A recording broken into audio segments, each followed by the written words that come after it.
Mill-inqas 8 persuni tilfu ħajjithom u oħra korrew f'teżżiża tal-art li kellha qawwa ta' 5.3 u li laqtet distretti fl-Afganistan li jmissu mal-fruntiera tal-Lvant mal-Pakistan. Dan it-terremot seħħ inqas minn 3 xhur wara li l-aktar teżżiża tal-art li ħallet nies mejta f'20 sena laqtet lill-istess żona. Dak it-terremot li għamel fit-22 ta' Ġunju kellu qawwa ta' 5.9 u qatel aktar minn 1000 ruħ fil-waqt li eluf oħrajn indarbu. Ġie rrappurtat li ġerfu madwar 3000 dar kawża ta' dan it-terremot u bosta spiċċaw ta' fuqhom L-Afganistan jintlaqat spiss minn terremoti speċjalment fiż-żona montanjuża Hindu Kush li tinsab qrib is-safef tettoniċi tal-Indja u tal-Ewrasja. Għalkemm l-Afganistan jinsab il-bot, Malta minkejja ċ-ċikun tagħha toffri li tajnuna f'ċirkustanzi umanitarji bħal dawn. Fil-fatt waqt it-terremot ta' Ġunju l-Ministeru għall-Affarijiet Barranin u Ewropej u l-Kummerċ bat ma' 30,000 euro lejn dak il-pajjiż.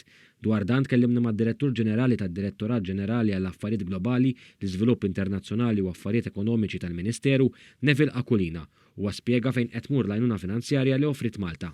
Importanti ħafna f'dan rigward huwa li nassiguraw li kun hemm aċċess għal servizzi tas-saħħa u għas servizzi tal-edukazzjoni. Aħna nafu li meta inti ma jkunx hemm dawn is-servizzi on the ground ngħidulhom aħna, ovvjament in-nies jitilqu dak il-pajjiż.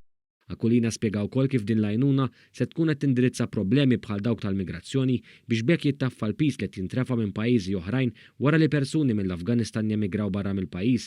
Is-Sur Aquilina spjega wkoll kif Malta issa għandha leħen iktar b'saħħtu fis-sitwazzjonijiet relatati mas-sigurtà fil-Kunsill tas-Sigurtà tan-Nazzjonijiet Magħquda. Ovvjament kwistjonijiet bħal sigurtà fl-Afganistan u anke f'pajjiżi oħra ħajkunu materji fejn aħna nkunu minn ta' quddiem li rridu nintervjenu u rridu nservu l-komunità internazzjonali.